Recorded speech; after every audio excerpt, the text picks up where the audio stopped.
Well, hello. This backdrop may go away tomorrow. I'll probably be back over to my other location. Uh, we get back to teaching tomorrow, so this area will be vacated, and the table with all the games on it will have been put away. So, is it better for you to drive or to walk?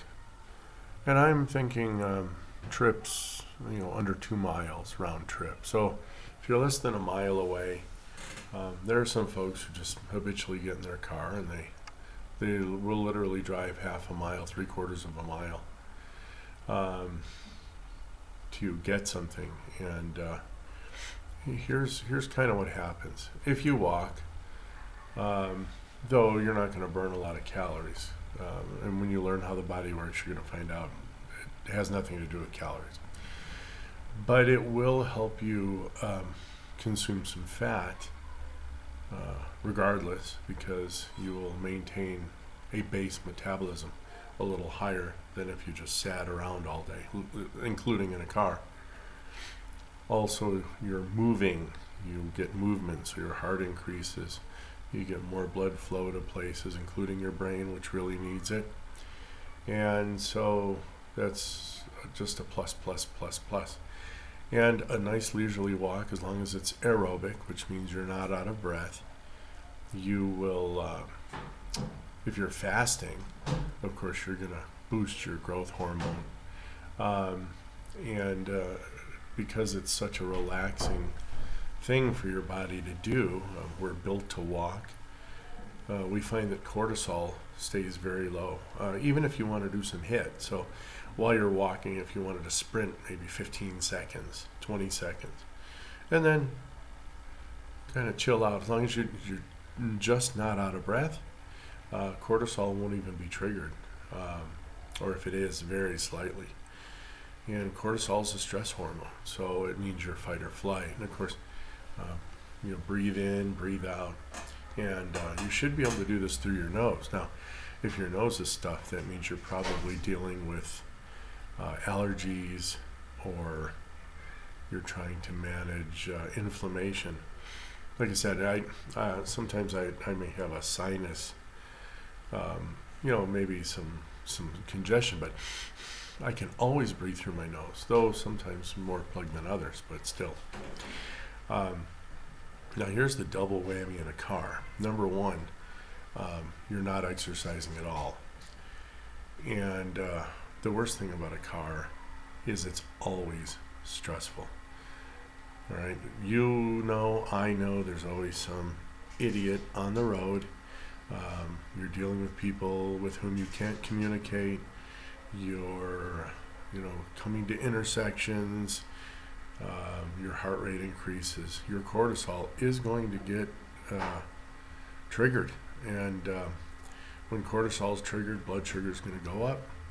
Blood sugar goes up, and because it's not a physiological process, but more of a psychiatric one, this fight or flight response, all of a sudden insulin is going to be secreted in order to get that blood sugar back down.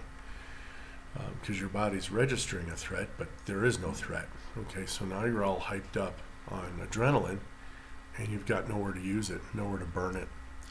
And so any extra calories you may have had floating around, boom, they're going to get thrown into fat cells and forced into your liver or wherever it is they're going to put it.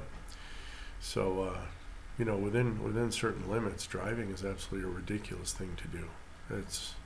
I prefer not to drive whenever possible. I prefer public transport. I prefer an Uber, Didi, or we have several. InDriver. I think one or two went out of business already, but a taxi. As long as you don't have to manage the stress, leave it up to them. If you need to, close your eyes and breathe in 4 seconds, breathe out 6 seconds, breathe in 4 seconds, breathe out 6 seconds. So that's kind of what I would do if I had the choice, if I were you, because that's what I do.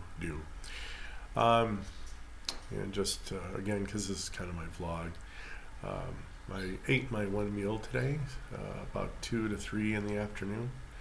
I had 4 delicious meatballs. Let me give you a little trick on meatballs. You know how they say, oh, you can eat moist meatballs and all that. Number one, do not use bread. Not even close. For every pound of meat, I use 1 egg. And I mount the egg with 1/4 or 2 tablespoons of butter. All right, 2 tablespoons of butter. Melt it in a microwave and get it liquefied. And as you're beating the egg, you whisk in the butter. You're literally emulsifying the butter into the egg. The egg won't cook, obviously. It's going to be tempered. And so it doesn't matter how hot the butter is. As a matter of fact, the butter will instantly cool down, but it will form little droplets. Now, season your eggs with whatever you want. Salt, and I normally use a teaspoon of salt per pound, or half kilo. And then garlic, onions if you like that, onion powder, garlic powder, pepper. Right, those are my biggies. If I want a little smoky flavor, I'll finely grind a chipotle and kind of add that into the egg first, right? And then pick your meat off into the egg and then massage it. It's going to be rather liquidy, okay? It's going to be less viscous than these, lump hard meatballs. But I'll then take some pureed tomatoes and I'll whisk some butter into the tomatoes to mount that sauce. Then I'll add any spices I want. And if I'm making soup, I'll just add some water till it's the desired thickness. That's a really delicious thing there, guys. It's a wound that is healed in like 3 days. It's already healed. Weird. My skin heals very quickly now. Who knew? Proteins, no insulin, that kind of thing. And then, get the sauce up to temperature, and then I put 4 meatballs in there. So each one was about 1/4 pound. And then I put some cheese. I let it simmer 10-15 minutes till I'm sure it's pretty much cooked, and then I'll throw my cheese on there, put the lid on, and the lid's already been on for the cooking process, but I'll turn the heat back off, and then that cheese will just kind of it'll melt and goop around, and you have little pockets of delicious butter, especially if you take another little pat and throw it in the middle. Just circular pan, about the diameter of my clock there. I would say it's probably 9 to 10 inches in diameter. So anyway, that's what I ate today. A few chicharrones. I think there were 2 wings left over, so I just kind of munched those out. So, everything today was, and I did eat like a little bit of salad. The wife and the second daughter there didn't finish all the lettuce, so I said, I'll do it. But they did polish off the carrots, and they took care of the cabbage. So anyway, that's how my day went. Much mellower than yesterday. And we're looking a couple of minutes here to 6. So I'm going to go ahead and do my French after this. So no nap, of course. And we'll talk to you guys later. Bye.